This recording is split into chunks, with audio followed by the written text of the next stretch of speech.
Hi everyone, welcome back to my YouTube channel. This is Dr. Ruby and we are now in our 5th class of educational psychology. In the previous classes, we have learned about the meaning, nature and scope of educational psychology, Pavlov's classical conditioning, Skinner's operant conditioning, and Watson's behaviorism. We have gone through these concepts with simple explanations to help you understand them better. In this video, to simplify it even more and help you understand it thoroughly, we will look at the difference between classical and operant conditioning. By the end of this video, you will have a complete understanding of both the theories and how they differ from each other. If you are yet to subscribe to this YouTube channel, please subscribe now and press the bell icon to get notified every time I upload a new video. Now, let's get started. The first difference can be seen in the nature of learning. In the classical conditioning, the learner is more passive. The learner here is not consciously trying to learn something. Instead, they form association between different stimuli. Think of it like a student who begins to feel anxious when they hear the school bell because the bell has repeatedly been associated with the start of a test. The student is not trying to feel anxious. It just happens automatically as a result of the repeated associations. This is a passive form of learning where the stimulus-response association is built without deliberate action from the learner. In contrast, in the operant conditioning, learning is more active. The learner must perform a specific behavior to obtain a reward or avoid punishment. For example, imagine a student who receives praise or extra marks for their good performance in class. This motivates them to study harder and continue performing well.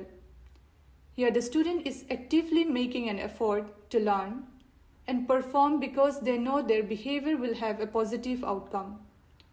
This active participation is key to operant conditioning. The major takeaway here is that in classical conditioning, it is about forming automatic associations, while in operant conditioning, it is about making deliberate choices based on consequences. Another difference can be seen in the role of stimulus and response. Classical conditioning is a form of learning which involves associating a natural reflex with a new stimulus.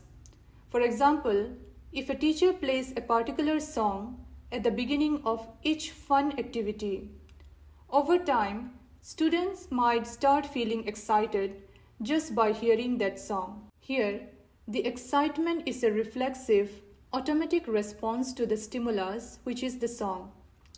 The original neutral stimulus, that is the song, becomes a conditioned stimulus that evokes a conditioned response, which is the excitement. On the other hand, in operant conditioning, the focus is on associating behavior with a consequence. Let's say a student participates actively in class, and the teacher praises them for their engagement. As a result, the student is likely to continue participating actively in future classes. The praise serves as a positive reinforcement that strengthens the behavior. Unlike in classical conditioning, here the response is not reflexive, but a behavior that the student has control over.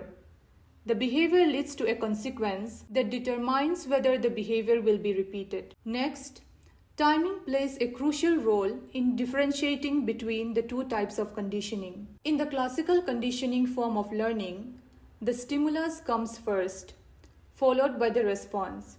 For example, think about the classic school scenario where a bell rings, which is the stimulus, signaling that a lesson is about to start.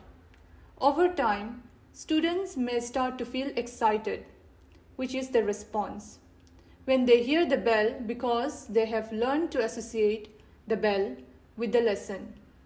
Here, the bell rings first and the feeling of excitement follows. On the other hand, in operant conditioning, the behavior comes first, followed by a reward or punishment. For example, a student completes their homework, which is the behavior, and then the teacher gives them a star as a reward. Here, the student takes an action and the consequences follows. If the outcome is positive, such as receiving a star, the student is more likely to repeat the behavior in the future. So, to put it simple, in classical conditioning, the stimulus comes before the response, whereas in operant conditioning, the behavior precedes the consequence. Another key difference is whether the behavior is involuntary or voluntary. Classical conditioning deals with automatic, reflexive responses.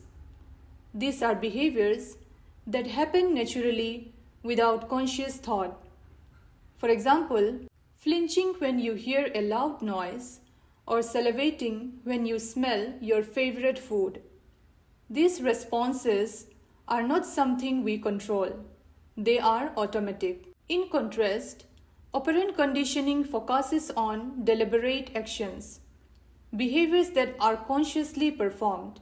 For example, raising a hand to answer a question in a class or completing extra credit assignments to improve grades. These are intentional actions shaped by consequences like rewards or punishments. Next, the type of responses that are learned in each conditioning type also differ. Classical conditioning typically results in emotional responses. For example, a student might feel anxious about entering a classroom where they are previously being scolded, or they might feel happy entering a room that's always associated with fun group activities.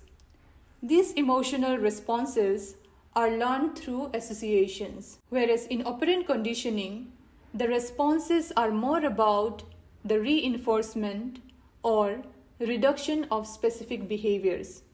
For example, if a student knows that they will receive a reward like extra points for submitting their assignments on time, they are likely to do so more frequently. Conversely, if they know they will lose points for being late, they might work harder to be punctual. Therefore, classical conditioning shapes emotional responses, while operant conditioning shapes behaviors. Now, keeping in mind the differences of these two conditioning, let us see how teachers can apply these principles in the classroom to enhance learning and manage students' behavior effectively. Using classical conditioning, teachers can create positive associations with classroom activities. For example, pairing academic tasks with enjoyable stimuli, like starting each lesson with a fun question or an engaging activity, helps the students associate the beginning of the class with something positive. This repeated pairing can lead to students looking forward to the lesson and participating more actively, enhancing their overall learning experiences. Operant conditioning comes into play when we want to encourage specific behaviors. A reward system is an excellent example for this. For example, giving tokens, stars, or verbal praise for positive behaviors such as active participation, good manners, or timely submission of assignments reinforces these behaviors. Over time, students learn that engaging in these behaviors lead to positive outcomes, motivating them to continue performing them. Classical conditioning can also help students overcome anxiety, particularly around stressful situations like tests.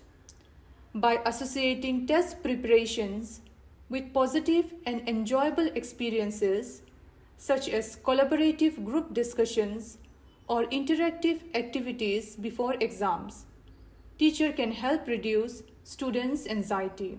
As students start to associate test preparation with these positive experiences, their fear and anxiety level can decrease, leading to more relaxed and confident test taking. Now, operant conditioning can be powerful in helping students build self-discipline. Teachers can encourage students to set personal goals and rewards, For example, a student might aim to complete all assignments on time and reward themselves with a fun activity afterwards. This approach teaches students the importance of goal setting and self-regulation, while also providing them with a sense of accomplishment. Both classical and operant conditioning can be used together to manage classroom behavior effectively. For example, to create a calm and focused classroom environment, a teacher might use calming music. This use of classical conditioning helps students associate the classroom with a sense of peace. On the other hand, applying operant conditioning, principles like giving praise for good behavior or setting consequences for disruptions help manage behaviors by reinforcing positive actions and discouraging negative ones. Finally, teachers can use both classical and operant conditioning to differentiate instruction or say the methods of teaching to suit various students' needs. While classical conditioning can help create a positive and inclusive learning environment that supports emotional well-being, operant conditioning provides a structured approach to behavior management. For example, establishing clear rules and using positive reinforcement for good behavior helps maintain order and encourages a supportive learning environment. So that was all on today's class on the difference between the two types of conditioning. I hope you liked the video. Please let me know in the comment section.